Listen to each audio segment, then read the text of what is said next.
presented by Katyani Films.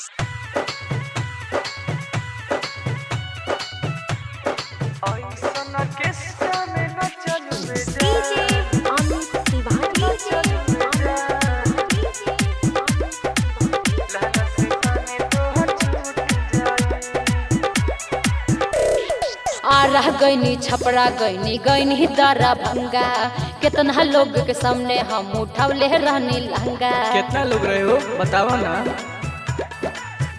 ए आ रह गईनी छपरा गईनी गईनी दरा भंगा कितना लोग के सामने हम उठावले रहनी लहंगा। हट जहाँ न पसीना छूट जाई ऐसन ऑर्केस्ट्रा में न चलू बेजा।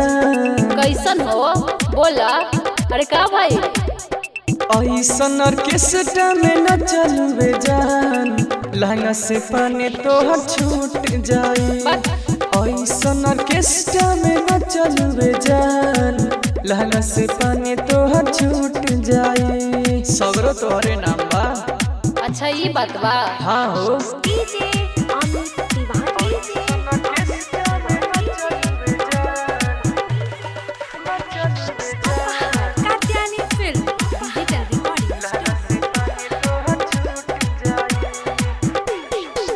हमरो ये चढ़ली जवानी बा ढोड़ी पके करी निशानी बा। अरे अहिर के लड़का के हा तब न कहीं काहे गहिर बा। हमरो ये चढ़ली जवानी बा ढोड़ी पके करी निशानी बा। हमरा जैसन ढोर नचनिया मिली ना बंगाल में। ऐसा नहीं बोला तू फंस गइलू हमरा जाल में। केहू ऐसन बा हमके लूट जाई। ऐसन ऑर्केस्ट्रा में न चलू बेजान। कैसन हो बोला।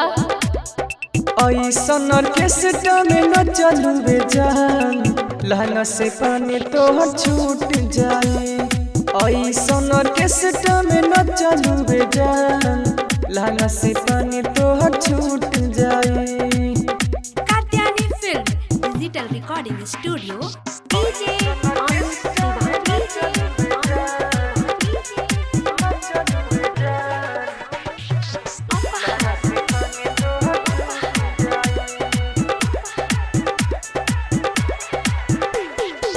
देखला जवानी रसीला करे द तू रसलीला। अरे आज के रात तोहरे नु बा बुझात नहीं खे। साचो देखला जवानी रसीला करे द तू रसलीला। देख के हमर चढ़ल जवानी मुँह से चुगे पानी। अरे रोहित और कुणाल के बहिया में आबरनी तो के देखी ना त लहंगा उठे पाई। ऐसन ऑर्केस्ट्रा में न चलू बेजान। अरे बोला ना का भाई। अरे कुछ ना सुना। ऐसन ऑर्केस्ट्रा में न चलू बेजान लहंगा से पानी तोहर छूट जाई। ऐसन ऑर्केस्ट्रा में न चलू बेजान लहंगा से पानी तोहर छूट जाई।